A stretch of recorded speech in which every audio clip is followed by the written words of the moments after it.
I would like to scan all of you in this room, one at a time. I must remind you that the scanning experience is usually a painful one, sometimes resulting in nosebleeds, earaches, stomach cramps, nausea, sometimes other symptoms of a similar nature. There's a doctor present, Dr. Gattenau. I know that you've all been prepared for this, but I thought I'd just remind you just the same. There is one other thing. No one is to leave this room once the demonstration has begun. At this point, I'd like to call for volunteers.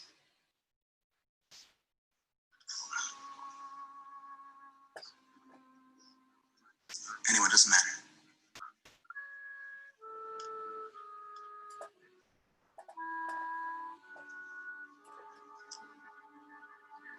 Fine.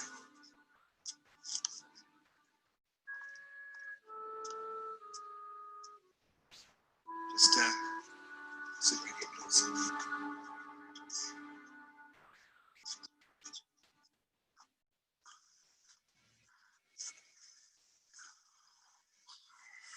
I'd like you to think of something specific, something that will not breach the security of your organization, and that you will not object to having disclosed to this group. Something personal, perhaps. Oh, yes, I had something. Do I have to close my eyes? It doesn't matter. All right, yes, I had something.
Yes. Ooh. Yes. Can you all see me? David Cronenberg's incredible Scanners from 1980. Mind-blowing horror. Those are practical effects. You just took a dummy head, you put some goo in it, you get an actual shotgun, and you blast the hell out of it. I'm Jonathan Penner. It's going to get better. I know it is, and you can trust me that it is. Some of you know me from Survivor, where there's no technical stuff at all for us to deal with. Some of you have seen me on reruns of TV shows and movies. I was in a movie called Coneheads. This was my part. What is it? That's what I said. Thank you very much. I still get checks from that. I wrote a book about horror cinema. I've written horror movies, including The Bye-Bye Man. Please go see the uncut director's cut. And I'm here with The Sacred and the Scared. I thought of calling it The Gooey and the Good, but Sacred and the Scared is a much better title. If you see me, just put me underneath the red in Scared.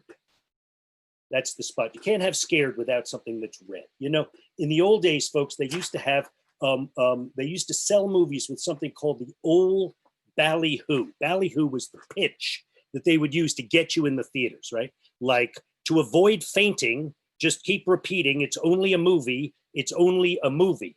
Or you will see absolutely positively the most horrifying movie ever made, Mark of the Devil. Mark of the Devil was actually rated V for violence, and they gave you a barf bag when you bought your ticket. Now, can you imagine going into a movie theater with a barf bag, wondering what the hell you had gotten yourself into? And people went there, you know, both hoping and dreading that they were going to be taken somewhere that they had never been. So folks, please get your barf bags, just a bucket to have next to you. I'm kidding, I'm kidding. The blowing up head was the worst thing that you're going to see. You might need no-dos, you won't need a barf bag. Look, I know some of you are here with trepidation. I'm looking at you, Deb. I hope some excitement also. And exploding heads aside, I'm going to try my best not to trigger you, because I'm a real believer in not letting something into me that I don't want to be there. You know, whether it's an image, whether it's a virus, a drug, an idea, another person's body, or their emotional needs. Our bodies are our temples, and we try to keep them sacrosanct and pure. And a lot of horror is actually about the desecration of that temple, you know, the unwilling, sometimes traumatic loss of innocence and self-possession and identity. I don't want to do that to you. I really don't. But there is that awful and wonderful possibility that you are going to, you know, be challenged. And yes, maybe see something that is too much for you, and that delicious juvenile dare is a great part of the fun of horror movies and of life. Are you going to be daring, or are you going to be safe? Well, you're here. You're being daring, and I will not violate your trust.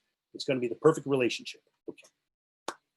Folks, there are two reasons that people hate horror movies, and I can't stop that. One is that they are scary. Horror movies are scary. And if you don't like to be scared, you're not going to like horror movies. The other is that they suck. Most horror movies are terrible. They're made from greed, and they're made from hunger. But as the great author, an Irish woman named Dame Edna O'Brien, who wrote The Country Girls and a lot of great books, said about some of her hardest, toughest work, when somebody asked her, why do you write such dark stuff? She said, you know, the truth is raw. There's a rawness to the truth that needs to be dealt with. The rest of it is lurid and manufactured, but as artists and as audience members, it's up to us to separate what's true and what's junk. So let's start to do that. We're going to try to separate the wheat from the chaff, right? Let's start with some terms, parameters. A horror movie has these things in it, right? It has terror, horror, death. It has a monster or the monstrous. It has the supernatural. It has viscera, and it has the uncanny, or at least the unknown, terror. Every story has suspense. That's what makes a story a story. You have a character that she needs something, she wants something, and we hope that she's going to get it, and we fear that she's not going to get it, right? Something bad is going to happen to her. It's the two-sided coin of life, fear and desire. And every story has suspense, but if the stakes of the story are life and death or worse, it may go beyond suspense to terror. And terror is to be scared of the fatal or the truly catastrophic, right? You're terrified of bombs. You're terrified that the guy walking behind you on the street is going to pull out an axe. And being terrified is kind of a fascinating thing that humans can do, because what we can do is project ourselves into the future, right? It's what we are scared of happening in the future. People in the movies are terrified something's going to happen, and if the movie works, you're terrified for them, right? But they don't call it a terror film, they call it a horror film, yeah. And horror is the realization of the terror, right? Your worst fears made manifest. Your worst fear is realized. And realization is a great word, because something can be realized in the actual world, physical manifestation, and something can be realized in your head. Horror is the fact. It's the present. You are in it. The bombs that you were afraid are going to hit you have hit you, and they blew your leg off. The guy behind you has an axe, and now he's coming for you. You are in the moment, which is where we all aspire to be. Live your life in the moment. Horror takes you into the moment, right? And then they show you the leg getting chopped off or blown off. They show the face going like, ah, and it's scary. Viscera. It's a nice shot, but it's just some guy with stupid red paint on his fingers when you look at it closely, right? Anyone know what viscera really is? Yes, it's the guts, it's our meat, it's the juicy stuff inside of us that goes all watery and gives us a visceral reaction. See, you're not supposed to be able to see the viscera. If you can see it, there is something seriously fucked up. There is something wrong. And there are a few organs in your body that you can see, but those too are very filled with emotion, with shame. Sometimes they look kind of monstrous, right? The organs of sex and death. And there are fluids associated with them too, secret fluids. And those literally are called secretions. The private parts, the softest, the nicest, the parts that feel the best, are also the most vulnerable and the parts that feel the worst, right? They hurt the most. And there's a tremendous amount of deep, deep shame and excitement, guilt, weirdness associated with viscera that goes back to when we are infants, probably into pre-consciousness. That's why horror movies move some people so profound. Not every movie shows viscera, but they all threaten to show viscera, and just that threat is scary. Okay. Death. Horror movies have death in it. If it doesn't have death in it, it ain't a horror movie. It's the Hotel Transylvania. It's a Scooby-Doo mystery. I don't know. It's something different. Okay. The monsters. Right? A horror movie has what could be a human monster, or it could be a beast. Yeah. It could be an institutional monster, could be part of society. It could be evil itself, or it could just be some terrible, terrible mistake. But it's a huge, ugly wrong. If something is wrong enough, it becomes a monstrous. And horror films deal with things that are wrong. There's the supernatural and the uncanny, or even just the unknown. These films touch on elements that the majority of us really, believe in. We know that there are dimensions of possibility beyond our own plane of existence, the secret stuff that is sacred, heaven, the beyond, that there's a veil somehow between here and the other side. And once that veil is pierced and the eternal is exposed, one of my favorite phrases that I've read is, ecstasy is a hint of the eternal, and horror is the reality of the eternal.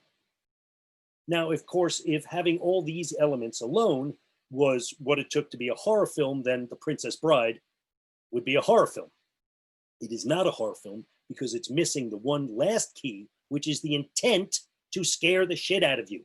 That's what it takes to be a horror film. Okay, anyway, as a kid in the 1970s, and I loved all movies, the posters that I could see looked something like this.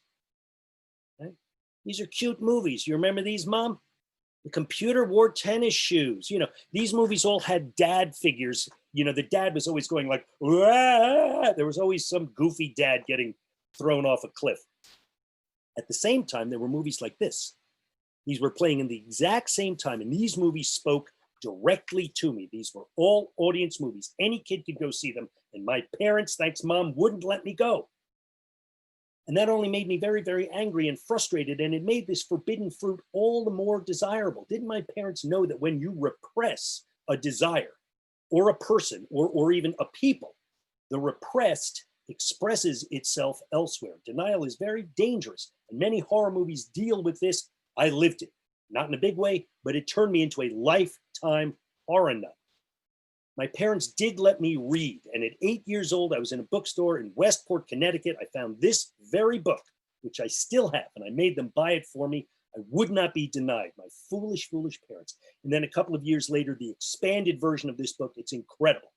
And it started a lifetime love affair with horror movies and reading about horror movies. And in some ways it was better because I pored over these books and I memorized everything in them. And I looked at the pictures and I dreamed up the movies. And I learned what every horror fan knows is that horror is a taste, right? Your taste can give you power and identity. Horror gave me the power of yuck, because I would show stuff to people and they go, oh my God, which made me very powerful. I could repel some people and I could attract some people. It helps to define your taste, right? And when you have taste, you taste a certain way to the rest of the world.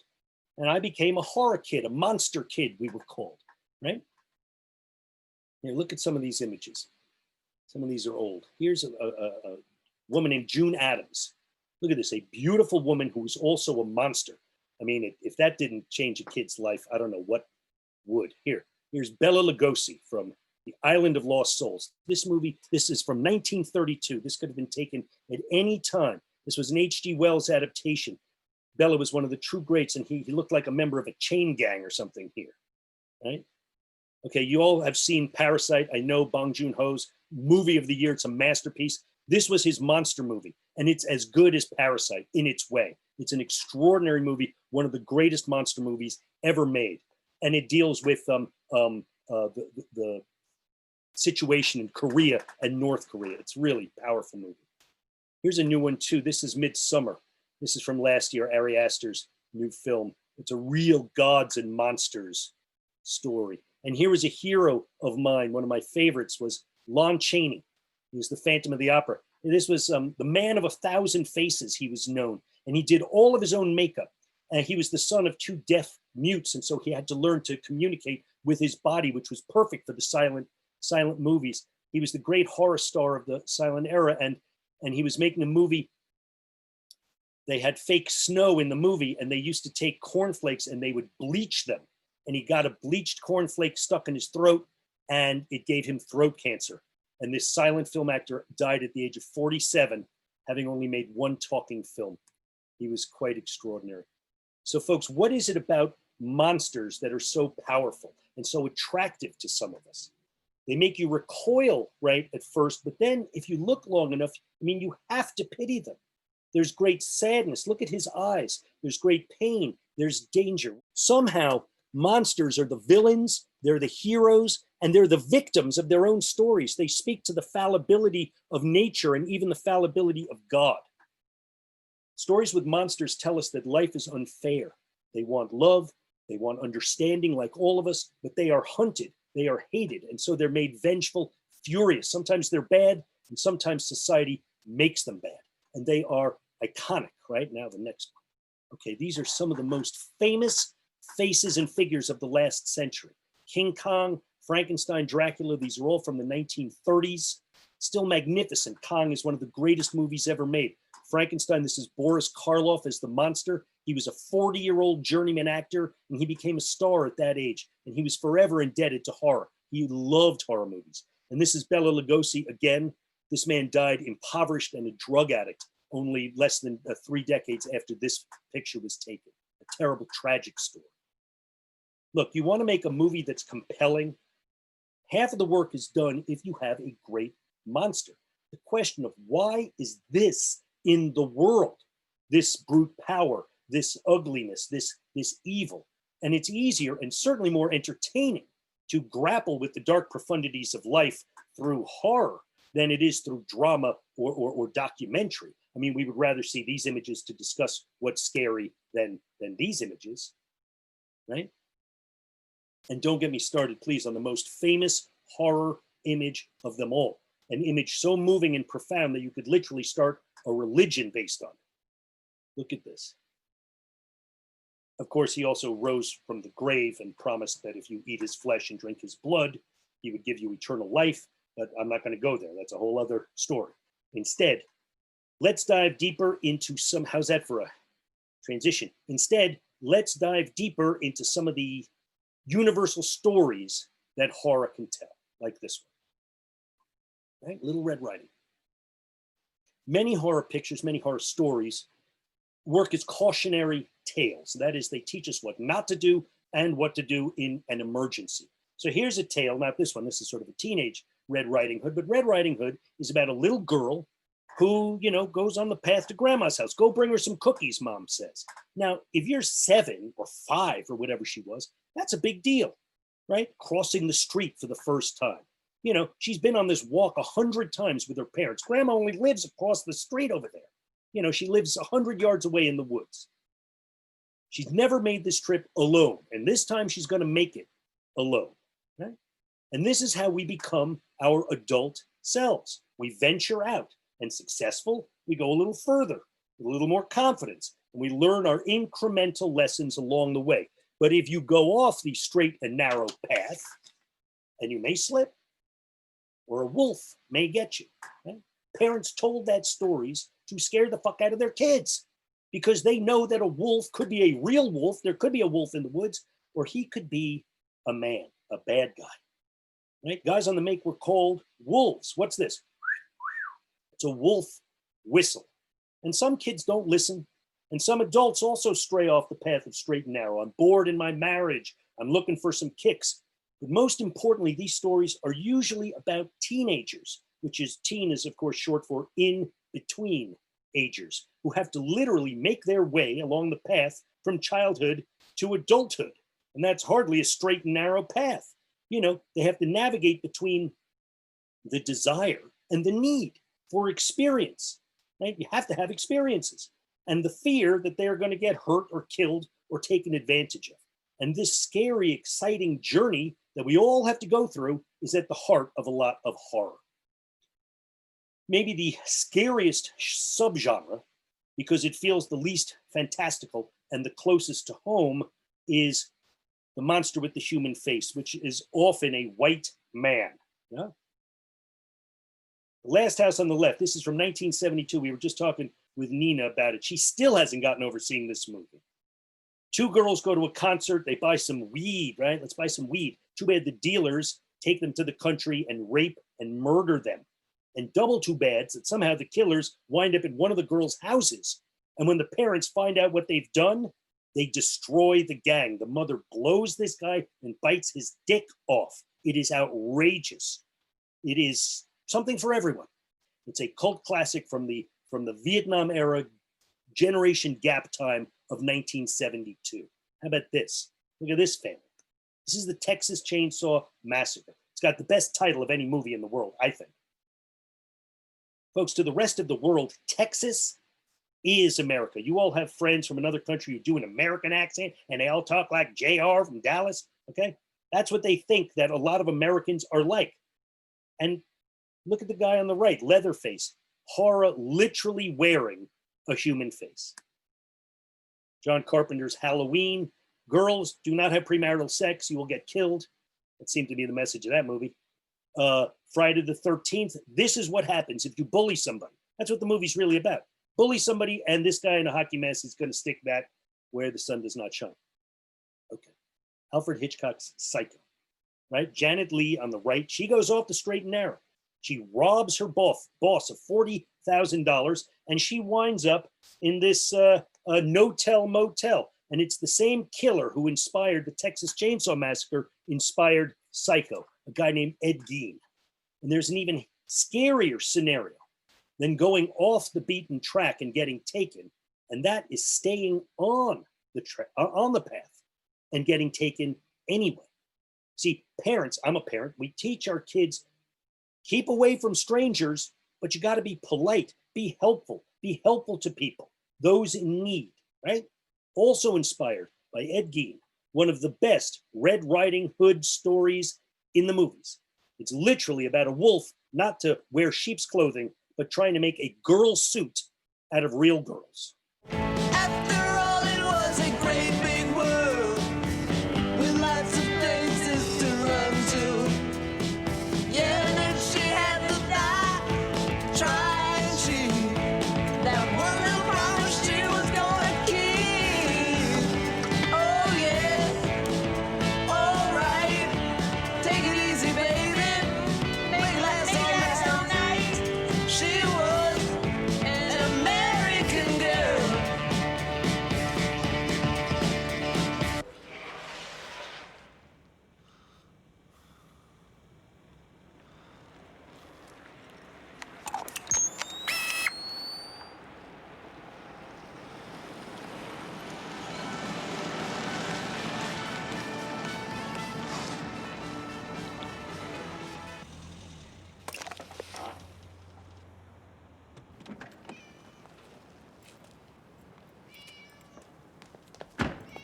Hey, little cheaper.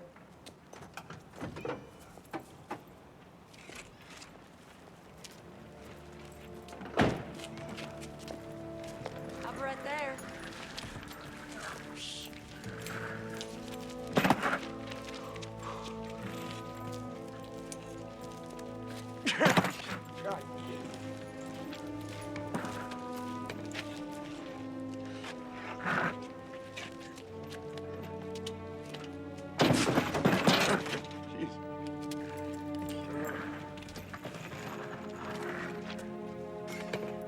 Can I help you with that? Would you? Sure. Thank you. That's all right. You look kind of handicapped. Yeah. I got it this far, I just can't get it up in the trunk. So, here, let's grab this. Oh, Okay. good. Just set it down. That's good. Get in the truck and I want to push it all the way up. I really appreciate it. Thank you. Thank you. Yeah, push it all the way there. Is this good? Yeah, that's good. That's great. Okay. Hey, say, are you about a size 14? Sorry.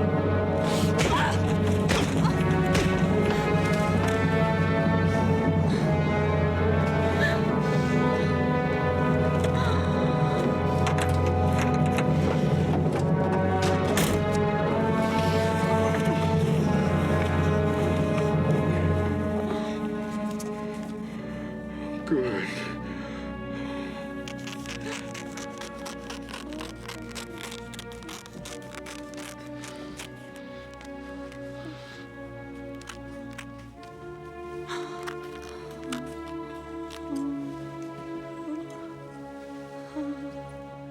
Oh, good.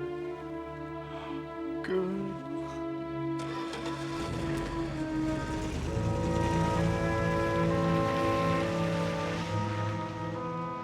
Yeah, The Silence of the Lambs, the only horror film ever to win the Best Picture at the Academy Awards. That's so scary. And, you know, the big eyes, I mean, he really is the wolf. Right? All right, let's talk about some of the other subgenres of horror. Like this one, The Devil. I'm a Jew and an atheist. So the devil, the Antichrist, they don't really do it for me. But a lot of movies play with belief, right? Because we crave an explanation for the bad things that happen and for the evil that men do. The existence of a lower, higher power is actually reassuring. You know, in the same way that believing in God's plan, it was God's plan. So believing that the devil made her do it makes us reassured. The Exorcist, this one, set around the generation gap of the 70s. And my innocent little girl, it's about a mom, my innocent little girl is turning into a vomiting monster who masturbates with a crucifix. Is it an illness? Is it my divorce? Is she hitting puberty? Or is it the devil? A lot of people identified with that movie. Rosemary's Baby, one of the best. A studio hit based on a bestseller. Most studio horror films are based on best-selling novels because they don't have a lot of imagination. This one is one of the greatest films of all time from William Castle and Roman Polanski. And it plays on our fears not only of the devil, right, but of being gaslighted. How scary to feel that your husband, your neighbors, your doctors are all in on a conspiracy of evil, and then it turns out to be true. Or Suspiria is not really about the devil, it's just a coven of witches. But churches, schools, the government, we put our trust in these institutions and the people in charge, assuming that, you know, they're ready to take care of us and want to teach us and do us right. What if they're actually evil? This is an incredible meta horror film by a mad drug-fueled genius named Dario Argento. Here's another great theme, Science Run Amok. This is The Bride of Frankenstein. You all know who that is. It's a sequel even better than the original. They were both made by James Whale. He died in his pool. There's a great movie about him called Gods and Monsters. Ian McKellen won the Academy Award playing the director of Bride of Frankenstein, if you can believe it. Look, here's about science. We don't fully understand scientists. Maybe scientists do, but most of us don't. All we know is that there are people out there screwing around with stuff, you know, that should never be screwed around with. They're searching for Promethean fire, and they're causing incredible unintended consequences like this. You could look like this. This is one of the great movies of all time. This is my favorite horror movie, The Fly, also by David Cronenberg, who did the Exploding Head Scanners. It's a tragic romance. It's sexy. It's gooey. It made stars out of Gina Davis and Jeff Goldblum. And it's about this genius who's up in his head. And when he journeys out into the world of physical love and emotion, the trip liberates him and also destroys him. Folks, who knows the unintended consequences of what we're doing right now, right? The greatest, maybe the greatest technological revolution ever. It's consumed an entire world in one generation. It's turned us into zombies or something. Is no one here that I'm talking to right now is without a computer or a phone. You know, Bill Gates, people actually think Bill Gates is Dr. Frankenstein. Who's going to make that movie? I hope one of you does. Okay, here's another one. Look, California's on fire. It's not a joke. The environment is scaring the hell out of us. And the truth is, it always has. Okay, what did the settlers try to do? It's literally the word to settle. They thought they would come out and settle the wilderness. They thought they would tame the West. Yeah. This is nature. Man versus nature. Godzilla rampaging. For most of our existence as a species, the biggest threat that we faced was nature herself. And cinematically, while plagues and viruses are pretty good, they're not so visual. So instead we have things like the birds. Okay, one day the birds just said, that's enough of you guys. The poster was great for this. It said, the birds is coming, or the ultimate man versus nature horror movie, King Kong. Here he is on the Empire State Building in 1933. That's when the Empire State Building still hadn't even been completed. You see the radio tower isn't on the top. And the Empire State Building was the ultimate symbol of man having conquered nature. Look at how high we can build something. And Kong was the ultimate symbol of nature. And they brought in these then state-of-the-art airplanes and shot them out of the sky. Clearly, it was a movie made by a bunch of white guys. Okay, let's talk about women for a moment. Here. This is a woman named Millicent Patrick. Millicent Patrick actually designed The Creature from the Black Lagoon in 1954. She received exactly 0 credit, never made another movie, was essentially drummed out of the movie business, and was almost forgotten until last year's biography of her called The Lady from the Black Lagoon. This is from the author Mallory O'Meara's introduction. The wrong way. I turned the page on the thing, but not. Here's from the introduction of The Woman from the Black Lagoon. Horror is a pressure valve for society's fears and worries. Monsters seeking to control our bodies, villains trying to assail us in the darkness, disease and terror resulting from the consequences of active sexuality, death. These themes are the staple of horror films. There are people who witness these problems only in scary movies, but for much of the population, what is on the screen is merely an exaggerated version of their everyday lives. These are forces women grapple with daily. Women are the most important part of horror because by and large women are the ones horror happens to. Women have to endure it, fight it, survive it, in the movies and in real life. In America, a woman is assaulted every 9 seconds. Women as victims and warriors are classic in horror movies, but so are women as horror. Mad Women and Destroyers. Stephen King and Brian De Palma, 2 guys, brought this amazing movie to existence. This young teen finally gets her period. Yes, she doesn't know what it is. You talk about your secretions, but as she becomes a woman and her creative powers rise, so rise her destructive powers, which she unleashes. She kills everybody who bullied her. She winds up killing everybody. And then she kills her repressed and oppressive mother, who's the true monster in the movie. See the original version of this here. Here's another one from David Cronenberg, the great. This is Samantha Eggar in a movie called The Brood. Once again, the creative power of woman, what she births into the world can literally destroy all mankind. And let's just put this bluntly, okay? A lot of men are freaked out by the most powerful, sacred spot on earth, the vagina.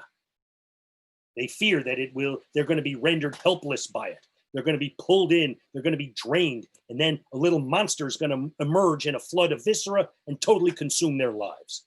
That's what movies like this are about. And having a child is stressful too. There's a classic movie, a new fantastic movie, The Babadook, from Jennifer Kent, right? When a woman's psyche is wounded and madness looms because of maternity, grief, social pressure, the creative and the destructive impulses are explosive and usually fatal in a movie like this. There's a wonderful book by a woman named Keir Lajanice called House of Psychotic Women that's about this entire subgenre. I mentioned the supernatural, right? So we have questions about things that go bump in the night, the veil between life and death. Your grandpa dies. We bury him, which is scary. We love grandpa. Now we're going to bury him in the ground. So now you say he's an angel watching over me. He's in heaven. He's watching over me. No, he's not. If he's watching over me, he's a ghost. Ghosts ain't angels, right? Here's Kubrick's The Shining. And there's a lot of things that can haunt us. There's an Indian burial ground in this movie that symbolizes the ghost of America. But more, there's the ghosts, there's the hauntings of alcoholism, physical abuse, past successes and failures that haunt us. There's another studio film from a bestseller. And though Stanley Kubrick, never won an Academy Award as the director, the guy who directed this, Robert Wise, won 2 Academy Awards for Best Director. He made this in between West Side Story and The Sound of Music. People that go before us leave unresolved stuff, right? And that unresolved stuff must be resolved. It must be solved, or it will continue to haunt us now and in the future. And The Conjuring, right? Directed by the superstar, James Wan. He's a kid from Australia. He became the biggest director, one of the biggest directors in the world, thanks to his love and understanding of the filmmaking techniques behind horror movies. He co-created Saw, Insidious, The Conjuring, Aquaman. He's quite amazing. And has this for scary. Okay. Why are zombies so popular? Why do people love zombies? Zombies are about the ultimate loss of identity. It's us and it's them. And whatever they are to you, whether it's liberals, gun nuts, sexists, Yankees fans, whoever your them is, they want you, and they will not stop until they have you or until you are dead, right? You want to be one of them, you got to run, run, run. This is made by Danny Boyle, another Academy Award winner. Here's a brilliant movie. If you haven't seen Train to Busan, please watch it. Zombies up the stakes of a father-daughter reconciliation, very real us and them dynamic on the Korean peninsula. It couldn't be more striking than it is in this film. And they owe it all to, The Night of the Living Dead. It was created by George Romero, who was just a guy who was making commercials and industrial films in Pittsburgh. And he wanted to break out, he wanted to make some money, and he made this on an absolute shoestring.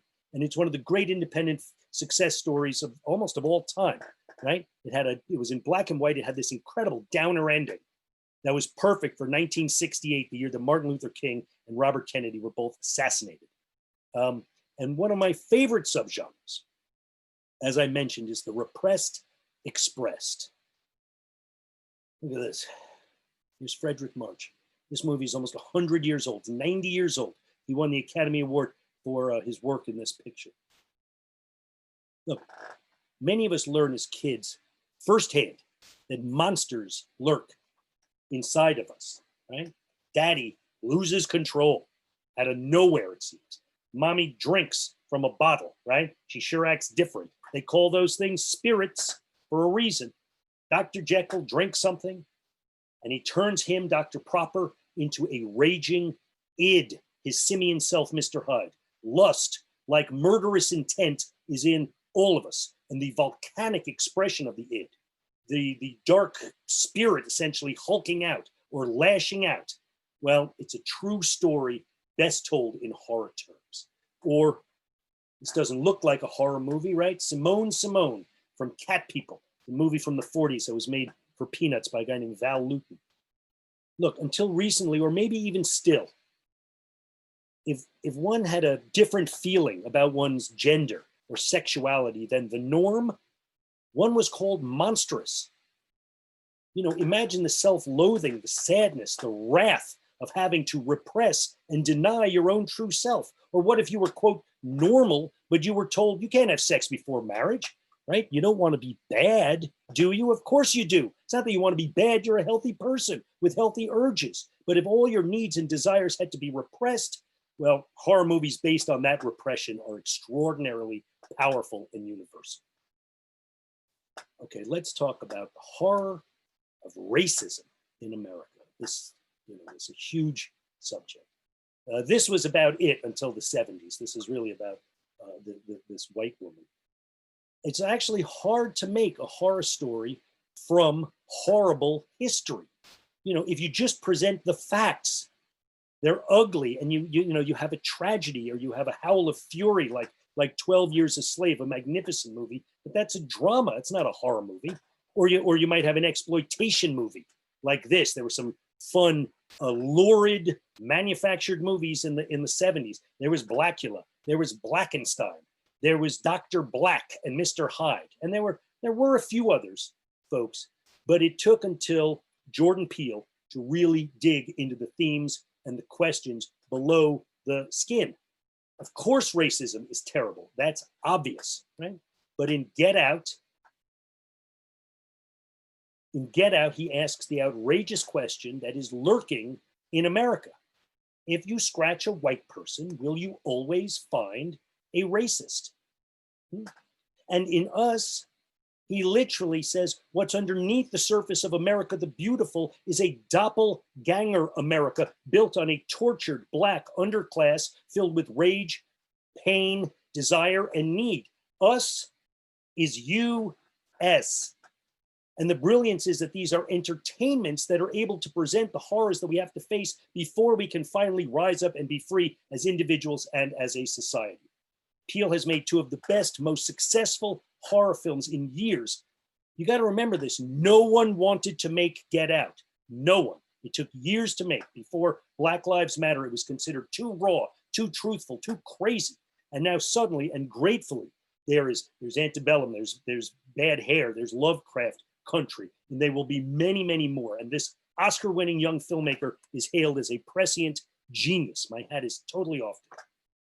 Okay, and then you've got lots of other things that we can talk about. My God, we've skimmed the surface. There's this guy, Dave Edgars. There's H.P. Lovecraft and this incredible movie, Reanimator, one of my favorites. Wes Craven and Nightmare on Elm Street, a whole series of movies that people love. Clive Barker, a brilliant writer, in his Hellraiser series. Edgar Allan Poe in the movies. There's torture porn, right? Here's Hostel and Martyrs. It's another amazingly powerful a movie. J-horror was a huge, huge subgenre. One of my favorite movies of all time, Eyes Without a Face from France. See it, you can't believe it. This is the first real horror movie hit. Here's a movie that you never heard of, and rightly so. What a title. The Shriek of the Mutilated, made by the incredible Roberta and Michael Findlay, who are famous for their unbelievably turgid, lurid, manufactured movies like Snuff. He made a movie called Invasion of the Blood Farmers. You got that right, Invasion of the Blood Farmers, and the man was chopped in half by a crashing helicopter. Some would say a fitting ending because his films are probably actually evil.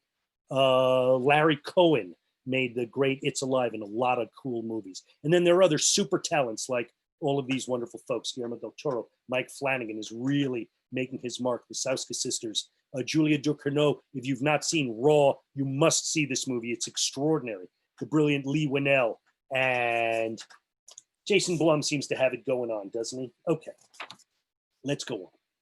I could talk about all those folks for a long time. I'm going to talk about one more subgenre.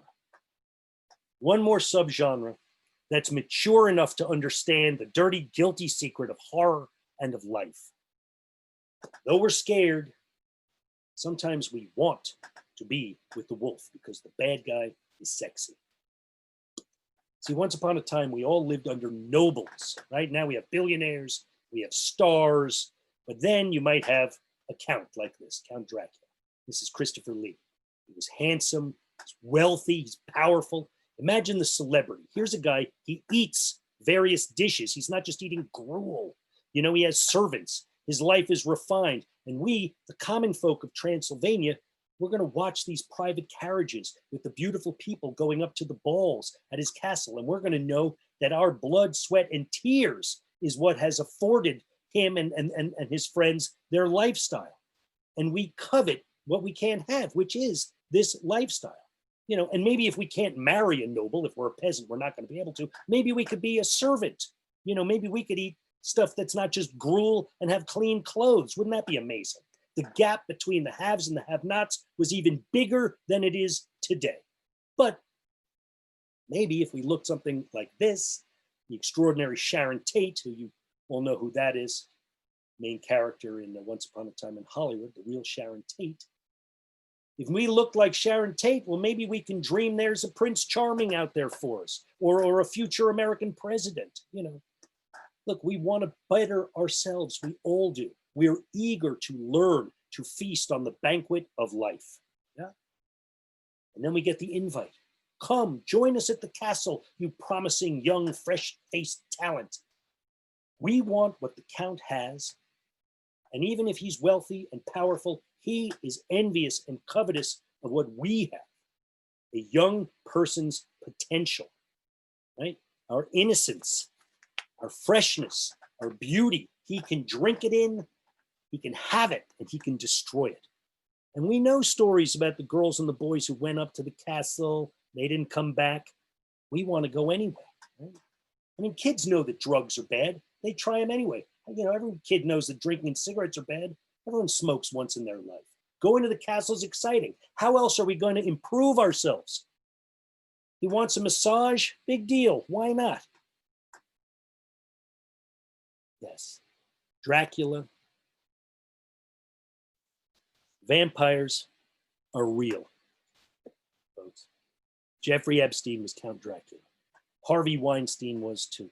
They share the blood-sucking, youth-sucking, fresh idea-sucking vampiric impulse of the powerful toward the weak, but sometimes willing, of the corrupt toward the pure. Vampires are sophisticates who prey on our innocence and our desire for experience. And when our story starts, the Count, okay, here's a third version of the Count, Gary Oldman. He's old because he sucked the blood and the resources of his people dry, and he's got no more peasants to tax or kill or virgins to defile, so he has to move on. And this greedy, ambitious, middle-class broker, Jonathan Harker, comes down and happily sells the Count a place where he isn't known, and the Count leaves his old country in ruins to find fertile pastures. He's not going to a private island, he goes to England, and he meets a couple of young virgins, right? Mina and Lucy. And this guy is seductive as hell. He's rich, he's a noble night owl, he's got this groovy accent, he sucked some blood so he looks a lot younger, and they invite him into their lives. Now remember, a vampire, evil must be invited into your home. You ask for it. And then he comes into Lucy's room at night, you know, and though she's scared, she's also excited. The quivering is the same. And he shows her his big, white, long teeth. And he penetrates her virginal flesh, and their secret fluids flow and intermingle, and swooning, the little death indeed, she is never the same. Right? There are very few distinctions in life as clear as are you a virgin or not? Have you been bitten or not? Are you one of us now, or are you one of them still? Or rather, are you one of us still, or are you one of them now? Losing your identity, losing your innocence, it's scary. We want it, but we fear it, and it is filled with shame and excitement. And these stories teach us how to deal with these powerful vampiric figures, as well as with some of the internal demons that sometimes seem to control us, right? One way is to take to the streets. Maybe it's with a torch or a pitchfork. Maybe it's peacefully, right? Hopefully it's voting. If you live in a country that permits it, in Dracula's time, they didn't permit it. You were kind of stuck. And Dracula, a despot, if there ever was one, ends even more simply and universally, okay? As night ends with day, the darkness that is Dracula ends with sunlight. Yeah? Evil ends with exposure. The light of truth exposes the tormentor as nothing but a pathetic little creep casting big shadows in your life, but of no real substance. Nothing is as scary in the light. Not the vampire, nor the molester, nor the drug dealer, nor the hood-wearing racist fuck. Not even the fears inside your stomach or your chest. You expose them, you examine them in the light, and they will finally blow away. Okay, let's talk a little bit about the business, because you're here for the business, enough theory and stuff. Here's something about business too. You get a genius filmmaker like Sam Raimi, and he put himself on the map. This is what these filmmakers do. They put themselves on the map with the incredible possibilities inherent, they put themselves on the map with the incredible possibilities inherent in horror, right? Using the most cutting edge techniques, and often made inventive because they don't have the budget. The best horror filmmakers push the boundaries of narrative filmmaking. They have to be groundbreaking and extreme because these stories, they take physical stakes that go beyond life and death, that make spiritual journeys from the most base to the most aspirational, and they run the full gamut of emotions from anguish to ecstasy. And even more basically, folks, if you can scare people, if you can thrill people, especially without the crutch of a lot of money, then you got talent, right? And if you can scare people, the picture's going to make some money and it will be noticed. Now, here's what I've got for you. Here's my business advice. Build it and they will come. Are you going to become Robert Rodriguez or Steven Spielberg or Ava DuVernay? I don't know. You don't know. But if you're making movies and you're happy, who the hell cares? Now maybe you're going to, no one's going to like your movies. That's a problem. Maybe you're going to run out of steam or you're going to run out of money. Or maybe, you're going to turn into some of these guys. J.D. Dillard. Nia DaCosta's incredible. NYU grad. Oz Rodriguez. These are just three the talented folks who have made their bones and are now making their way thanks to horror. Now here's a friend of mine. Oren Peli doesn't look too scary, right? Here's a great story, okay? He's an immigrant game designer from Israel, got no college. He comes to San Diego. He works for years designing Madden football, right? He gets carpal tunnel. He can't use his hands at all. And he literally has no backup plans. Then somebody shows him the Blair Witch Project, which I'm sure you know is a brilliant horror movie, fantastic game-changing found footage movie. And he says, I can do that. And he bought a camera. And for $15,000, using his own house, he shot a movie. And thanks to the insane chutes and ladders of Hollywood, Paranormal Activity became a worldwide phenomenon. He's also a producer on the Insidious movies, and now he is essentially retired. He lives in New Zealand. I hope you're out there, Oren. I love you. He's living in New Zealand with his wife and his 3 babies. Is that the exception, that story? Of course. Is it true? Absolutely. He had a great idea. It wasn't too original, right? It was brilliant, though. Bam. He made a picture that people loved and they clamored to see. Okay, remember I told you there were 2 reasons that people hate horror movies, right? And one was because they're scary. The other one is because they suck. Yeah? Let me show you something. Okay. Here's a list of 50 or 60 movies. They're well-known horror movies, a lot of Academy Award winners, huge financial gains on these movies. And I put this up to lead into a conversation about why most people traditionally hate horror. You guys know what all these movies have in common, every single one of them? They've all been sequelized or remade or both. And almost all of them have been ripped off. Some of these movies have 10 or 20 other movies trailing behind them. It's like the long trail that follows the comet of genius. Here, take Jaws, for example, okay? Jaws, yes. Even the original Jaws, it is a horror movie. It's got a monster, it's man versus nature. Has 3 official sequels, right? Jaws 2, Jaws 3, and even the extraordinary Jaws the Revenge. Here's a quick story. Jaws the Revenge had Michael Caine in it. Michael Caine was shooting Jaws the Revenge when he won an Academy Award for Hannah and Her Sisters. And he couldn't be there to win the Academy Award. Anyway, later, somebody said, have you seen Jaws the Revenge? And he said, I'll do a bad Michael Caine. He said, I haven't seen it. I hear it's terrible. But I have seen the house that it bought. And that's beautiful. Anyway, he did it for the money. Why not? I can't blame him. But how about these? Here are the movies that ripped off Jaws. Just some of them.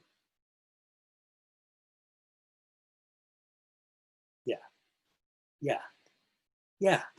I mean, it's unbelievable. What do I think of it? It's clear to me that this is a case of money-hungry ghouls with no imagination, with disdain for their audiences, turning what was beloved and full of creative juice and passion, sucking it dry until there's nothing left but an empty husk. Yes, it's a vampire story in Hollywood.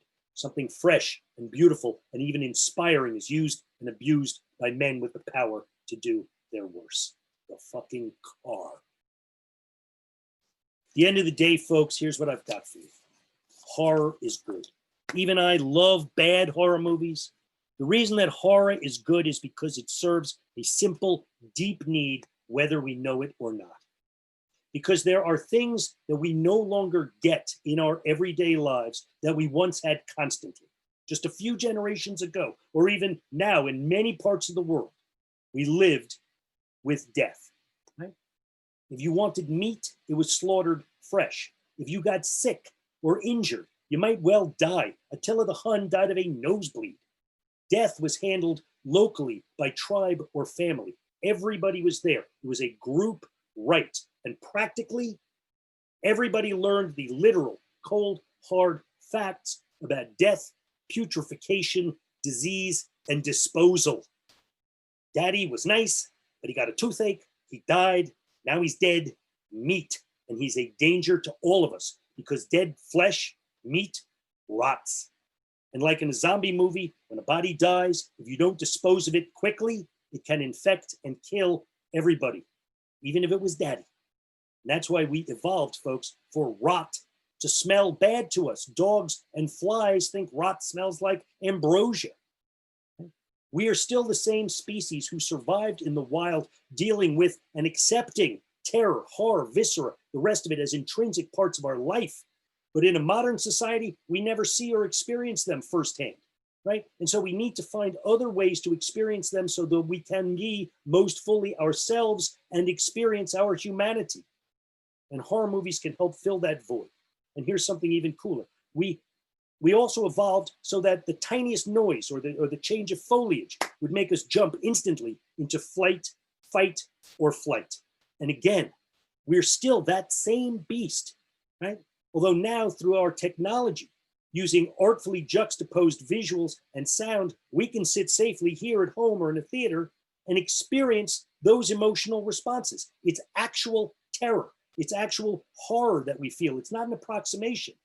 We are exercising our nervous systems the way that they were designed to work, which is an amazing trick. It's a gift even that we have invented to bolster the magic of storytelling and provide us with the emotional experiences we don't get anymore, but really want and need as humans.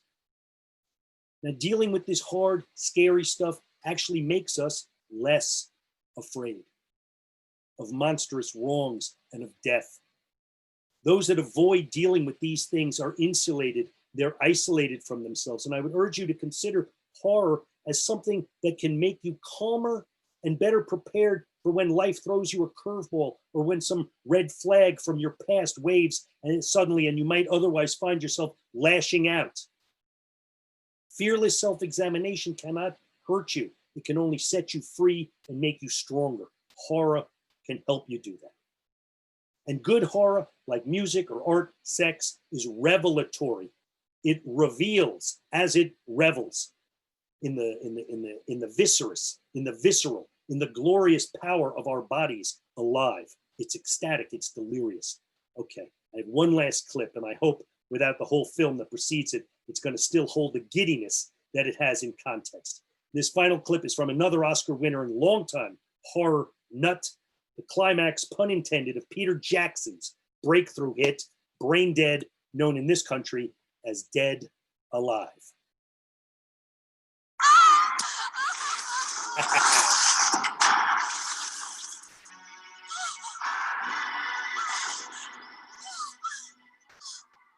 Party's over.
I could keep going. See, life Horror is life affirming, because when it's over, we're thankfully, here we are. We're safe, we're sound, we're able to say, I'm going to go on. I've experienced the terror of the jungle, the psychotic nuttiness of a zombie attack, and I'm not in danger. Here I am. I can enjoy my life, which I now see is bloody marvelous. It's wonderful to be alive. I will be careful moving forward, and I'm going to be carefree right now. That's The Sacred and the Scared. I'm Jonathan Penner. A couple of questions. One, which I think is really timely, which is, do you think that the pandemic will change our relationship to horror or inspire a new kind of horror? I have no doubt that it will. I don't know all the different ways that it will.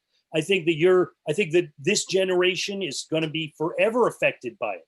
The way that kids were affected by the Vietnam War or the draft or World War II, the Depression, COVID. And so it's going to affect the way that we tell stories, whether it's this kind of way. There certainly have been and will be horror movies told entirely over screens like this. And separation from people, the way people's sexuality and the way they communicate with each other is already being changed. So I have no doubt. I can't wait to see some of the movies that people come up with. So yes, absolutely.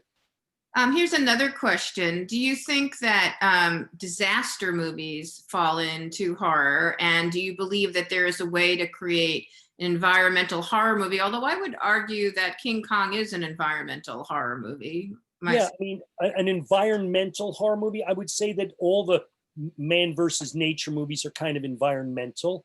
And, a disaster movie like The Towering Inferno or Earthquake, yeah, they're sort of thrillers. They don't really use the language of horror movies so much, which tend to be much more personal, visceral, and psychological.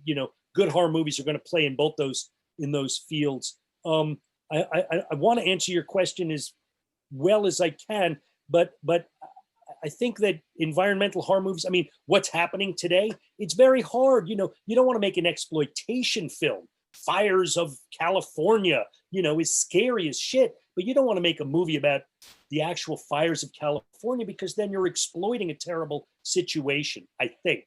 Roland Emmerich makes a lot of movies like that. Maybe that's who you're sort of thinking about, The Day After Tomorrow and 2012, pictures like that. I wouldn't call them horror movies, though. We have some Survivor fans who have some questions. Okay.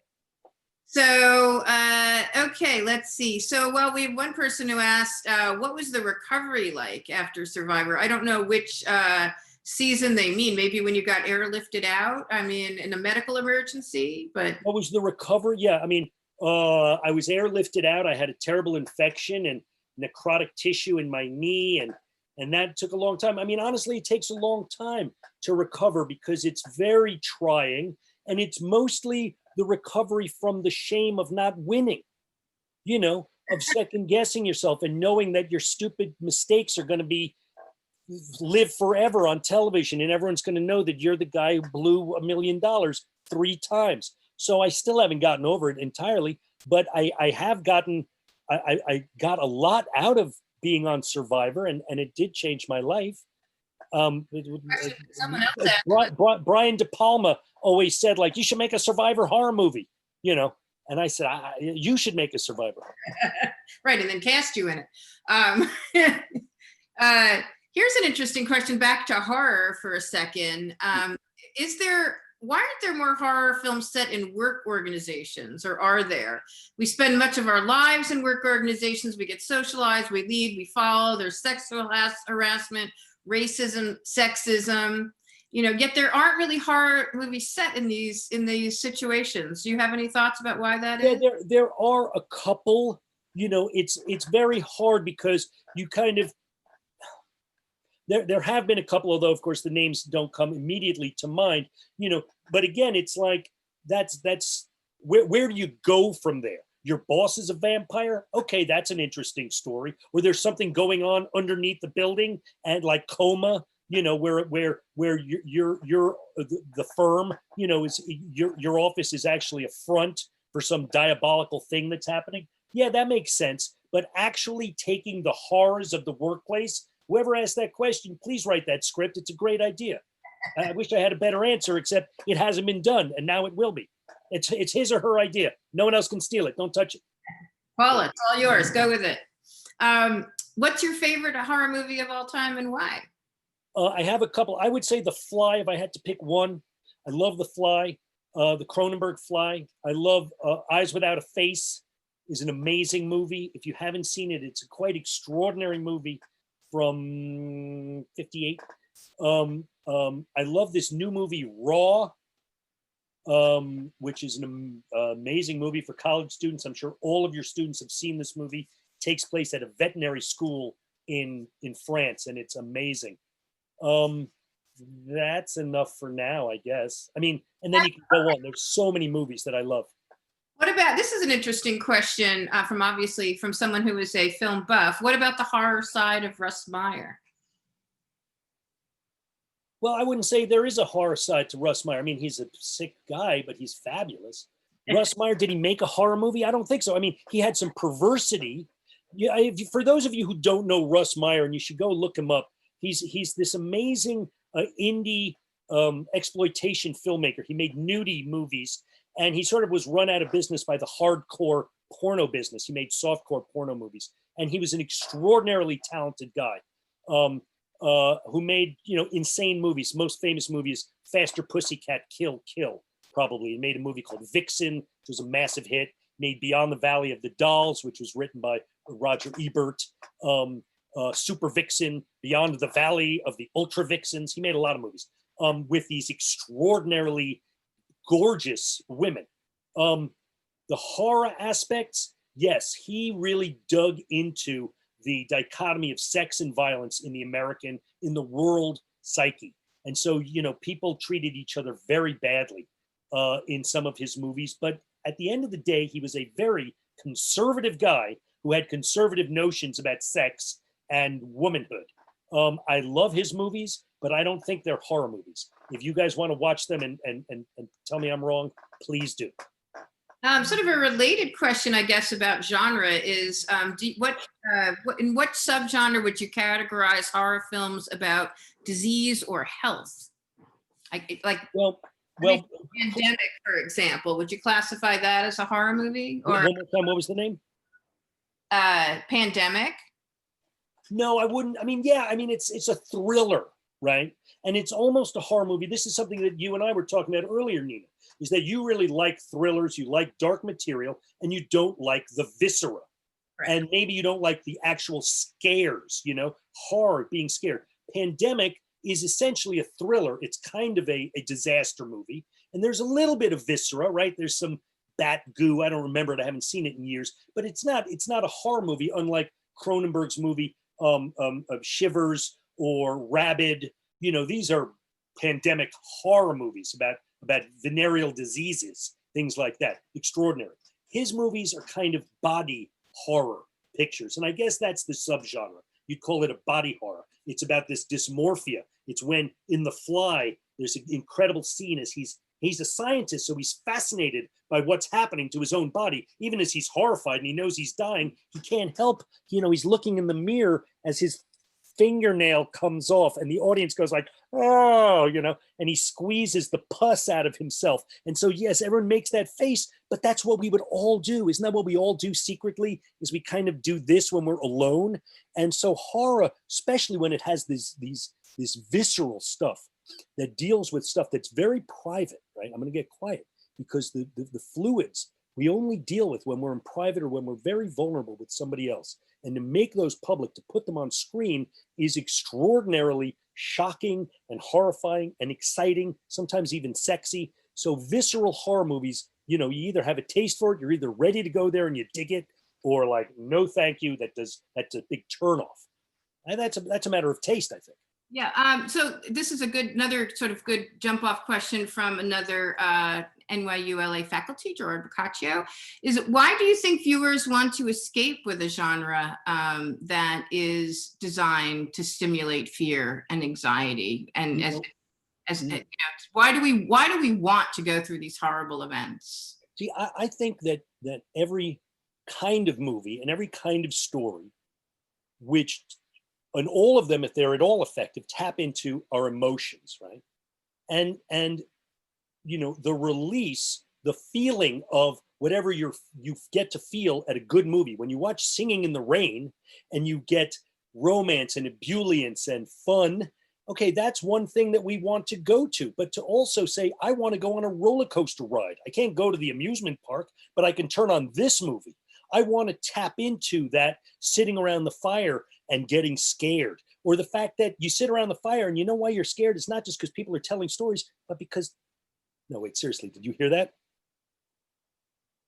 Did you hear that in my neighborhood? That's what I'm talking about, right? That like, oh shit, did you hear that? What's going on, right? I'm making it up, okay? But taking yourself to that exciting kind of place, and then you're safe at the end of it is fun. It is pure escapism, as long as you're willing to know that at the end of it, you're going to have come through something and you'll be safer, better. You'll have had a great experience. That's what a good movie does. And that's what movies do, right? They take you on an emotional ride. They make you laugh. If it's a comedy, they make you scared. They make you thrilled. They make you cry sometimes. Who the hell wants to turn on a weepy? We all do. We all want to feel the emotion of losing a loved one, or maybe losing a loved one, and then we feel better at the end of it. And we've gone through that very, very real emotional journey that movies take you on. It's not an approximation. It's an actual emotional trip that you go on. What do you think streaming is going to do to horror, particularly with The Haunting of Hill House, and how sort of that's, I know every streamer you turn on right now, because it's close to Halloween, is really pumping out the horror. But what do you think streaming will do? It's impacting all content to some degree. What do you think it's going to do to horror? Well, I think what's fascinating is that, all storytelling is changing shape, right? You can have a TikTok, which is almost, maybe it's a story, or it can, can scare you for a second or make you laugh, or, just get a kind of very thin emotional response. The Haunting of Bly Manor, which is fabulous if you haven't seen it, and The Haunting of Hill House. Mike Flanagan is kicking ass as far as I'm concerned. These are long form ghost stories. And he said, well, how many kinds of ghosts, hauntings can we get into a movie and really explore, dive into these characters and keep it exciting? He did it for 9 hours with The Haunting of Bly Manor. Very, very hard to do, so not all of them are going to be good. There's a lot of shit, a lot of people are going to make bad, most of everything is bad. Let's face it. All right, and you got to go through 10%, good stuff through 90% bad stuff to get to the 10% good stuff. What's it going to do? It's going to continue to do it now. Finally, there is horror TV. It was almost impossible in the network age to make horror TV. You could either do an anthology show, right? Tales from the Crypt or Twilight Zone or something like that, or it was a movie.